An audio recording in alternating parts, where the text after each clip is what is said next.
strong.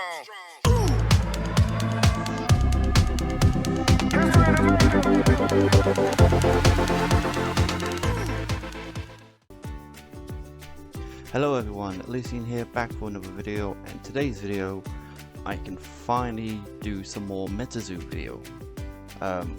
Today it's going to be my Bigfoot Sasquatch deck profile. This will be the first MetaZoo deck profile I'll do on this channel. I really do want to bring out more profiles. Like I do have my this little deck right here, which I run two MetaZoo decks. A fire and forest. So maybe I could get this profile done for you guys soon. But today I thought get the Sasquatch deck profile because I love Sasquatch. I like Bigfoot. It's just a big monkey. So obviously this is a 45 card deck, mainly because I needed to add like lightning and a ball because it's a good card. But let's begin with one Bigfoot from Cryptid Nation. Now what's really important about this Bigfoot is his 4th wall effect. If there are forests within 5 miles of Bigfoot, he gains invisibility and magic proof. Invisibility mainly means he can't be targeted for an attack and he cannot be blocked. Magic proof basically means he can't be targeted by spells that's your opponent's and yours, effectively shrouded magic. So we want one of him because he is a one-of per spellbook. He can also tap for a false mana from the little swirly symbol up here. And he gains a 25 Terra bonus when he attacks. So its attack does 75, which is really big. Now I only won 2 Sasquatches two Bigfoots in this deck, and the other Bigfoot is one from the wilderness. With what's really strong about this Bigfoot is he has tribal boost Sasquatch, which gives him an extra 10 LP and 10 damage if there are 2 Sasquatches on board. With tribal boost, doesn't work for this Bigfoot. What's really nice about this Bigfoot is in the arena, the first Beastie Sasquatch spell you cast each turn costs +1 or less. Yeah, 1 or less, and he himself is a win condition. If I have 8 or more non-token or walking Beastie Sasquatches, I win the game. That hasn't happened yet, but maybe one day. Most of the time, this guy gets dealt with because he is a win condition. But his attack, Legendary Strike, does 50 damage. His tribal bonus is 50, so altogether that's like 100 damage. He also has what's it, regen? No, it's not regen, is it? Is it regen? I keep calling it lifesteal because of magic, but it's not a lifesteal. Oh, it is regen. Regen basically means that it regens 10 LP at the end of each turn. So it's taking 10 damage during my turn. During my end phase, he recovers that 10. It can't go over his health, because that's recover. Gain is completely different. Gain actually allows him to gain some extra life. But no, his life total can't go over 80. So he's really strong, but I think that this Bigfoot's just better because he has the invisibility and magic proof you have a forest. From the fort, we are within 5 miles of a forest because there's a forest 3 miles from the fort. Or if I have the forest Terra on board, that also works. Now for the other Sasquatch, I run a 4 of Ohio Grassman. He is very important because he also has the tribal boost and he creates the nest tokens. I can only construct if a blade of grass is in the arena. which is why I always carry a blade of grass on me. But about 2 weeks ago, this grass was actually green. Now it's gone brown. It is in fact dead. But it's still a blade of grass, so it still counts. So I can use this power, so I tap him to create a nest token with 20 LP, and it has this effect: is your opponent's Beastie Sasquatches cannot be targeted for an attack. So it kind of saves him or other Sasquatches being targeted for an attack.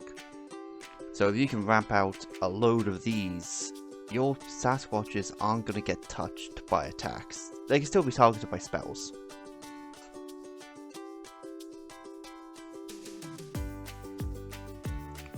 Next is 4 copies of Skunk Ape. Skunk Ape is really strong in my opinion because he spits out a load of poison counters. But his fourth wall effect is you can only play him if you are wearing black and white. At the moment, I am not wearing black and white, so I cannot play him. But I usually wear black and white shoes, and that counts.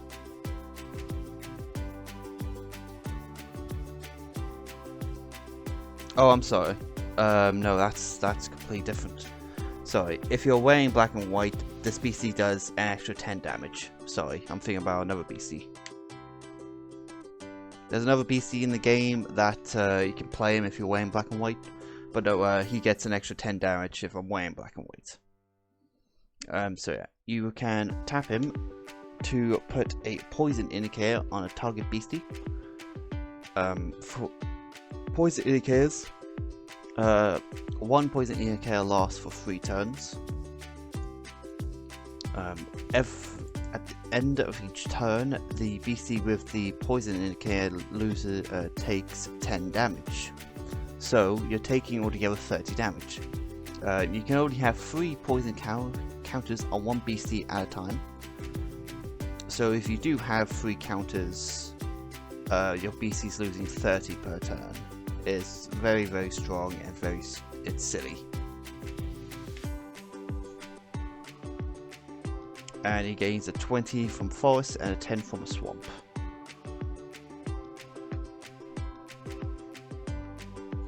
Then the last Beasties, I'm actually running 2 Chibi BigFoots.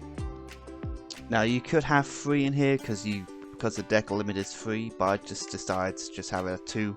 Because if I do have 2 of my BigFoots, it's just a blocker at that point. But yeah, I can only contract this page if there are shoes with eyesight, which at the moment I'm wearing socks. There are no shoes in my room, but usually when I'm at the fort, I'm playing the game, I'm wearing my shoe. Yeah, I can cast it.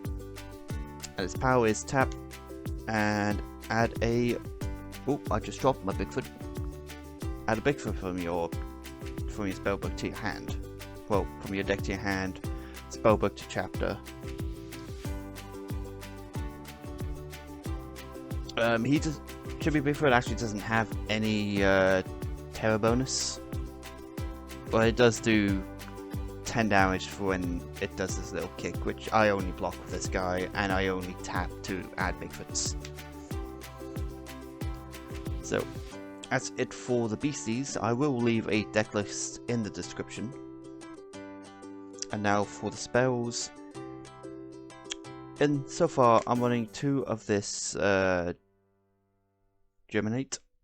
Basically it's Bookmark 1, so you draw a card, and then the next page you cast, if it has a false Terra bonus, it costs 1 or less. So you can have this as a 3, I just decided to have 2 because the deck has a low draw anyway. And probably one of the important cards is Hiding in Thickness. This basically means that Beasties with a false Terra bonus cannot be targeted for an attack to the end of the next turn. So if I don't have a lineup of, if my Ohio Grass monkeys get smacked, and I don't want him to get smacked, I will just play this. So instead of attacking my Beasties, they just attack me instead. Which I'd rather them attack me than attack my Beasties. So yeah, definitely have a playset. It's really cool because the Paul Bunyan theme deck, which these actually came from, comes with 4, which is kind of nuts because you can only have 5 of these in your deck. Next, we're running 1 Growth, which again comes in the Paul Bunyan theme deck. It itself is a 4th wall effect. If there is a plant within arm's reach, bookmark 5 from the top of your spellbook. This is still a plant.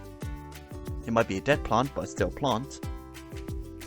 So you can bookmark 5. It's a really, really good card for only 2 mana. And you can only have 1 of these in your spellbook too, so you might as well run it. Speaking about like drawing cards, 2 copies of Bookmark, which just draws you 2. It's like the Pot of Greed from Yu-Gi-Oh! But yeah, you can only have 2 of them in here.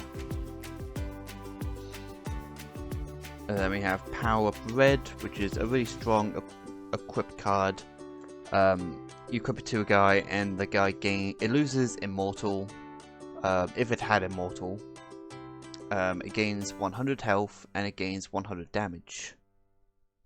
And if the Beastie this page is under would leave the arena, place this in your cemetery instead. So instead of your Beastie dying, this dies instead. But if your Beastie does take like over 100 damage and it's only got 80 health, yeah, it's still dead anyway. Because damage stays on the... It's like Pokemon. Damage stays on the Beastie. It's not like Magic where it only takes that damage for that one turn and then it just goes. It stays on that Beastie. And then for the last spell, we're running 1 New Beginning. Again, New Beginning comes in all of the theme decks. So each caster, aka each player, shuffles their hand into the deck and draws 7. So effectively, you just restart your hand, which is really, really good and really, really strong. I'm glad this comes in like the theme decks. It's also nice that everyone has access to this card, which I really like in this game. And then for the artifacts, we've won 1 Chaos Crystal, tap it, taps for 3 of any yours. So I can tap for 3 Frosts. Artifacts actually have life. So, for example, my Chaos Crystal has 25 life. And just like my Beasties, the artifacts come in tapped. And then I'm running 2 Forest God Ambers, because you can only run 1 Chaos Crystal, but you can run 2 of your Forest God Amber. Effectively, tap it, add 2 Forests. You can tap this at any time, just like this. Most of the spells in the game are during your turn, but there are a couple that you can cast during any turn. Void Spell, you may cast Void Spell if a colorless card was played that does not bookmark a card, and neutralize it, basically counters it.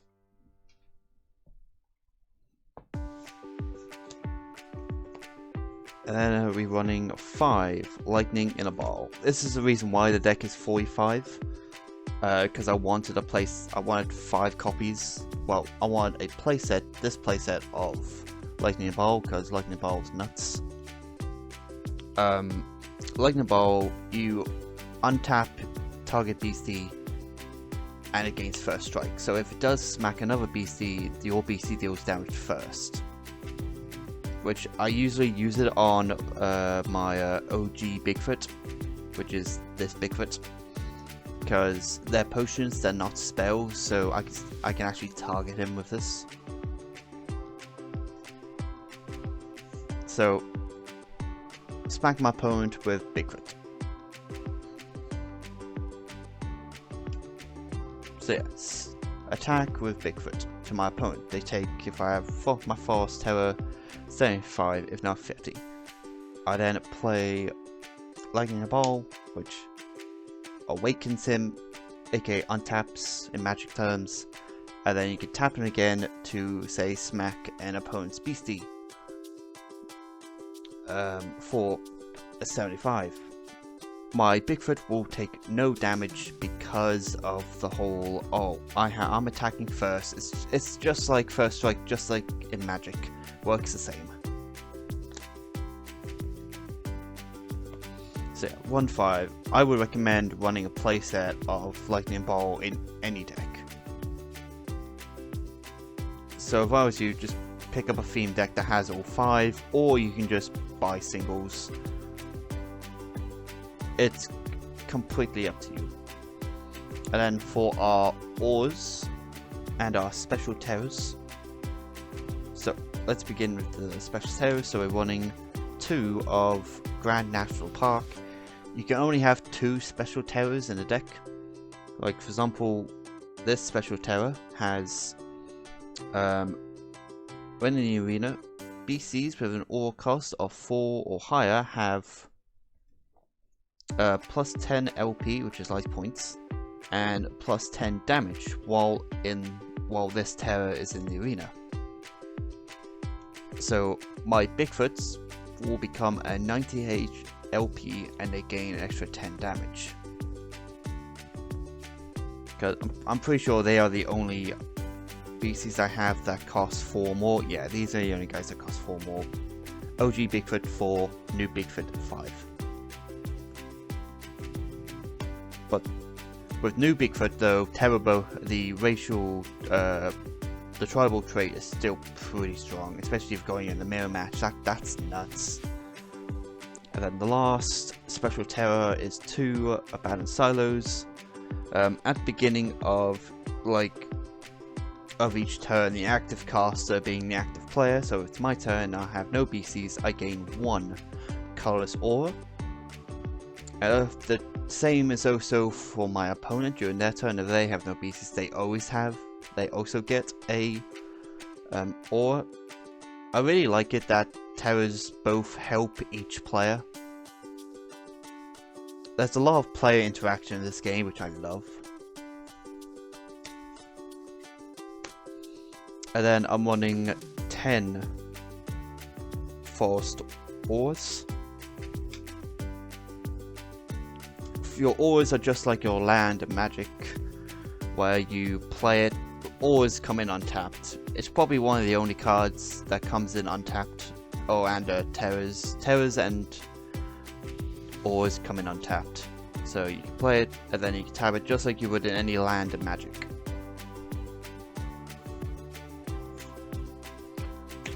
So yeah, that's been my Bigfoot deck profile. I've been wanting to profile this deck for a while. I've had for about 2 weeks and I am loving the deck. I just love MetaZoo. I think it's a really cool game and I hope they continue it in the future. I know we're getting a Trick or Treat set in next month, I think. Trick or Treat's the next Halloween October set, which I'm absolutely excited to play. So yeah, if you guys want to see more MetaZoo videos, please like this video and leave a comment. And if you are playing MetaZoo, then what's your favorite Beastie to play? At the moment, I'm loving Bigfoot. Bigfoot is my main man. Yeah, and I will see you guys in the next video. Bye.